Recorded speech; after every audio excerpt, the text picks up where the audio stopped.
des frappes ciblées, des infrastructures stratégiques touchées et une tension qui grimpe. L'Ukraine multiplie les opérations sur le sol russe. Chaque jour, des régions comme Belgorod, Bryansk, Koursk, Voronezh, Saratov, ainsi que la capitale Moscou et ses alentours, subissent des tirs et des sabotages menés par les forces armées ukrainiennes, transformant la frontière russo-ukrainienne en véritable zone de guerre. N'hésitez pas à partager et à vous abonner pour suivre chaque détail de cette situation critique.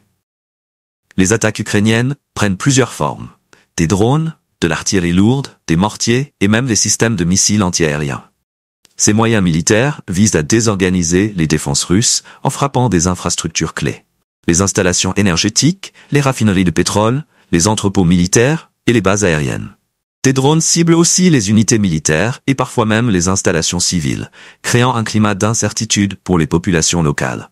En parallèle, des groupes ukrainiens, spécialisés en sabotage et reconnaissance, traversent clandestinement la frontière pour mener des opérations directes. Leur but, saboter les lignes électriques, semer le chaos sur les voies ferrées et attaquer les bureaux d'enregistrement militaire, centre névralgique de la mobilisation russe. Ces actions perturbent le réseau logistique, essentiel au soutien des troupes russes engagées sur le front ukrainien. Pour Moscou, ces incursions sont perçues comme des attaques terroristes. Le Kremlin affirme que ces opérations visent délibérément les infrastructures civiles pour semer la panique. Des frappes de drones touchent fréquemment des zones résidentielles et les autorités russes ont dû intensifier les mesures de sécurité dans les régions frontalières et au cœur même de la capitale. Cependant, Kiev ne revendique officiellement aucune de ces attaques, maintenant une position ambiguë et un silence stratégique sur ces opérations transfrontalières.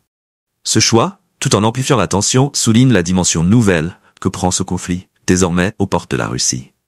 Alors que les autorités russes s'efforcent de renforcer leur défense, l'intensification des frappes ukrainiennes questionne sur la capacité de Moscou à protéger ses frontières et le moral de sa population face à une guerre qui s'invite de plus en plus souvent sur son territoire.